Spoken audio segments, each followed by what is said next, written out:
Hello, I'm Dr. Eileen Hale, the COO of Teaching Tips for English Language Teachers, a project of educators worldwide. Welcome to our month of games. We're going to have a special guest with us today, Dr. Carmela Romano Gillette, talking to us about improv games. Carmela comes to us from the University of Michigan at their English Language Institute, where she teaches courses for teacher education. She also is a co-author of a book we want to recommend to you called Drama in the Language Classroom, What Every ESL Teacher Needs to Know, recently published in 2019. We're so excited to have Carmela join us today to share her expertise on improv games. Welcome, Carmela. It's such a pleasure to have you join us today from warm Michigan, yeah? Yes, thank you for having me. I'm a little buried in snow right now, but it's nice to be here. I'm glad you still have electricity anyway. So Carmela, how did you first get into improv games? Well, I do have a little bit of a background in theater because I majored in theater as an undergraduate student. But more recently, a number of years ago, I was working in an English language program at a university, and I was asked to co-teach a class, content-based English language class with a professor of theater. So he was the content instructor, I was the language instructor. But what happened was that we also started, along with teaching acting theory and theater history, we started implementing some things from actor training and found that it was just amazing how well students responded to it and how I could see their growth in language because they were getting opportunities to practice using language by playing improv games and doing other types of, acting related activities. Can you explain what do you mean by improv games exactly? Okay, so improv games come from improvisational theater. So these were activities, sort of things that groups would do when they were trying to create community within a theater. So maybe a theater group or a cast of a particular play or show. Would do these activities as ways to sort of create, to bond among the cast. And so the way it works is that, generally speaking, there is, the cardinal rule of improv is that you always say yes, you never, block anything. But the idea is that you kind of act out a scene without any sort of script or any sort of plan. You just come up with a concept and then work from there. And so from that, there have been developed sort of particular games that kind of encourage that sort of activity. So for example, one of them is called Yes and, which comes from, the cardinal rule of improv, which is to always say yes and then to add to the scene. So if somebody says to you, hi, you look like a pirate, you say, yes, and I love to sail on the high seas, right? So it's just basically a way to build community, but, in a language classroom, you can use it as a way to work on spontaneous speech as well. That's great. I was just thinking, I'm teaching a reading and writing class now. It could be a fun way to impromptu act out the reading, what they understand from the reading, for example. Have you used it in that kind of context? Oh, absolutely. All the time. Yeah. So every class that I teach now, if it's an English language class, and then even in some of my teacher ed classes, I use improv games for warm up. And I find that, it started out as something I did just in in a speaking class, but now I find that in any class, I can find a way to use improv to spark thinking, to get students interacting with one another when they might not be so anxious to do that. And sometimes just to wake everybody up. Yeah, and it builds their confidence too, doesn't it? When you have them do these improvisational stand up, do they do it in front of the class or have them usually work in partners or small groups to do the improv games? It depends on what the goal is, and that's the big thing is you have to determine what your goal is, what you're trying to accomplish with the game, and then that will drive how you run it. But normally it's an all group thing, and we all sort of everybody has to, this is why I say, sometimes just the goal is to wake everybody up, because if I'm teaching a morning class and everybody's coming in kind of sleepy, if I ask them to stand up and play this game with me, I find that the entire rest of the class is much more energized, much more lively than it would have been if if we just would have sort of carried on in our, as our sleepy selves. But normally, yeah, it's something that is a whole group thing, although there are variations that I will do. So for example, with the game Yes and, where I'll have pairs work together so that they can have, a conversation sustained back and forth. We can do the same kind of thing sort of around a circle, but for sustained conversation, the pair works really well as well. Okay, great. And what age do you usually use improv games for? Can it be over all age students? Yeah, it's the kind of thing that works with all ages. So I need to if I'm talking about improv, I need to mention Viola Spolin, who is sort of the mother of improv. But she wrote a book a number of years ago called Theater Games for the Classroom.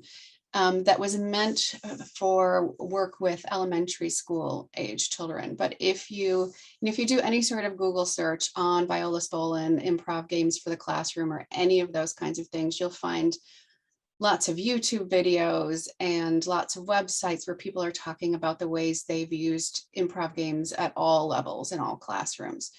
For me, I mostly work with adults. So I work with sometimes students in adult education settings.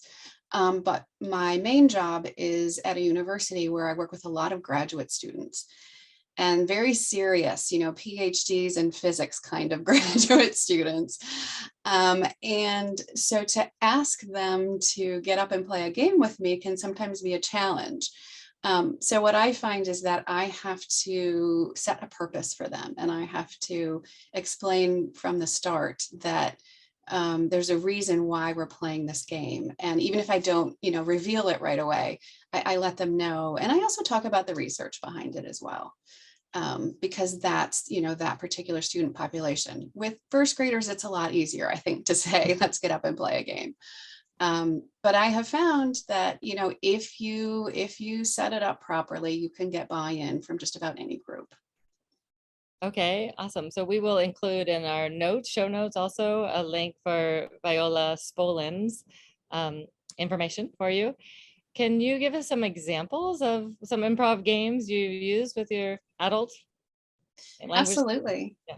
Absolutely. So as I mentioned, the first game is always Yes and, which is just somebody picks up a topic, and then every person who participates in the discussion from that point on has to start their turn with the words yes and, which sort of makes them accept what they've heard and then add to it.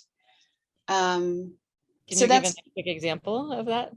Sure. So again, if you Google it, yes and, you'll find tons of videos of people playing yes and. But if I were to say to you, so you'll have to play with me.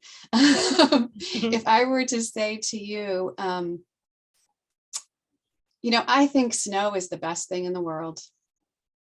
Yes, and I lived in snow for many years, and I love sun. Thanks, but I'm done with the snow.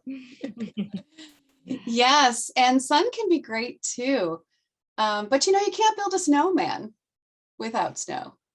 Yes, and in the beach area, you can build a sandman. Yes, and you're right. I didn't even think about sandman. That's a great idea.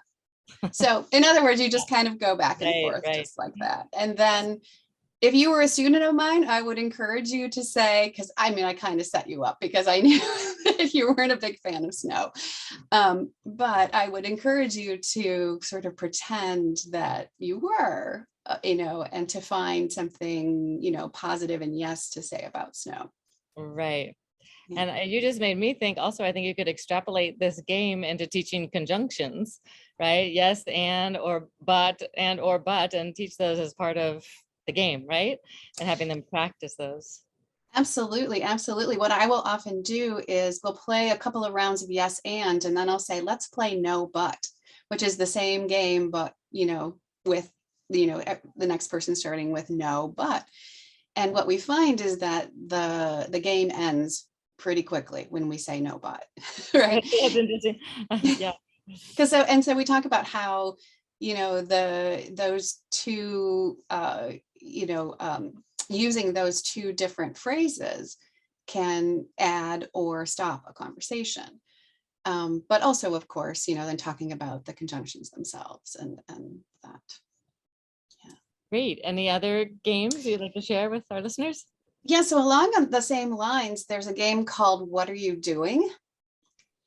And the way that one works is that the first person will do some sort of action. So let's say I'm kind of, snapping my fingers and dancing. And so person number 2 in line says to me, what are you doing? And I say, I'm brushing my teeth. Well, now that person has to start, sort of miming brushing their teeth. And then the next person asks them, what are you doing? And they say, I'm singing a song. And then that person has to sing a song. So it's a way to have them thinking about what they're going to say while they're doing something else. But it's also a really great way to talk about, present continuous verb forms. It's also a great way to talk about, or to, to have them work with verbs that they know, and, hearing verbs and then sort of seeing them in action. So it's a great way to do some vocabulary building and, a little bit of grammar. But, Yeah, for having sure. fun at the same time. Right, as like a TPR activity, total physical response, where they're actualizing what they're doing. I found those really effective as well. And you could, Absolutely. again, extrapolate into the past tense. What was he doing or what was she doing to practice the past progressive tense as well? Exactly. Yeah, another one I use, because I work with a lot of international TAs who will be teaching for the first time in their lives, and a lot of them are kind of terrified by that. So one of the things that I always have to work with them on is projection, voice projection in the classroom. And so there's a great game called Exaggeration Circle, where everyone's in a circle, and the first person says a word or phrase, and then has an action that goes along with it. So I might say something like, hi, and give a little wave. Well, the next person has to take that same word or phrase and action, but do it just a little bit bigger. So the next person might say, a little bit louder or elongate the vowel, right? Hi, and then kind of a bigger wave.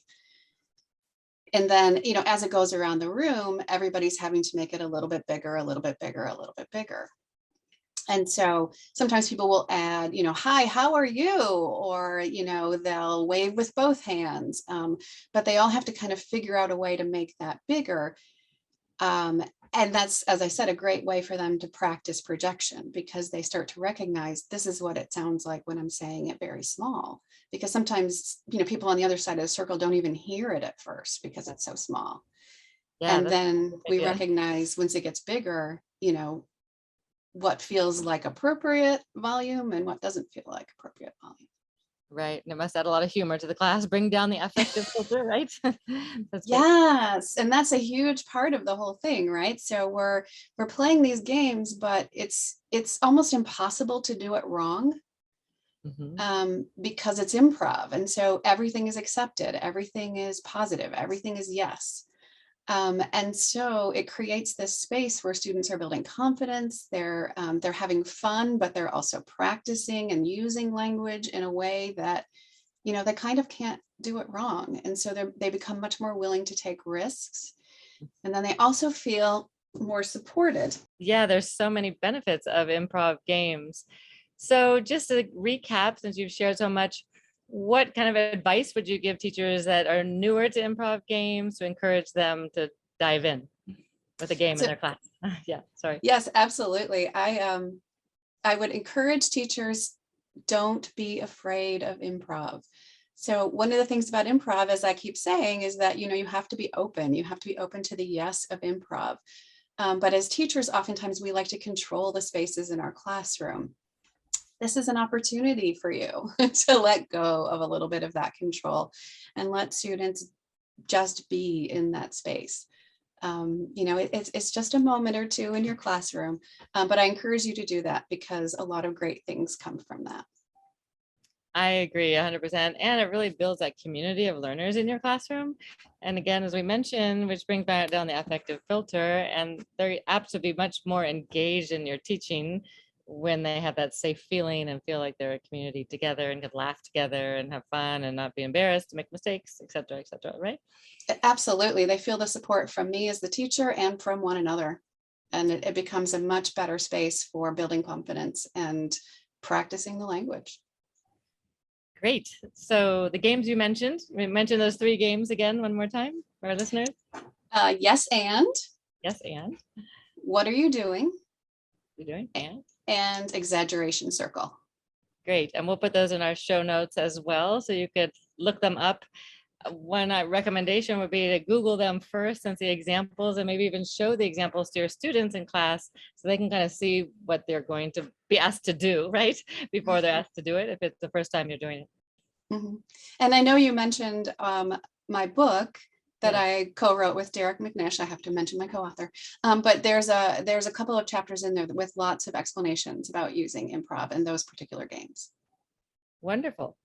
Well, thank you so much, Carmela. And you can find Carmela in our show notes as well. We have her email and her link to her book, performingfluency.com is where they can find you in your book, Drama in the Language Classroom, what every ESL teacher needs to know. Thanks again, Carmela. We really appreciate you joining us today and sharing your great tips for improv games. Thank you so much. Follow us on our website, ttelt.org, for prior and new upcoming podcasts, our Facebook TTELT group, Instagram at t.ttelt, and Twitter at TTELT1. Thanks for joining us today.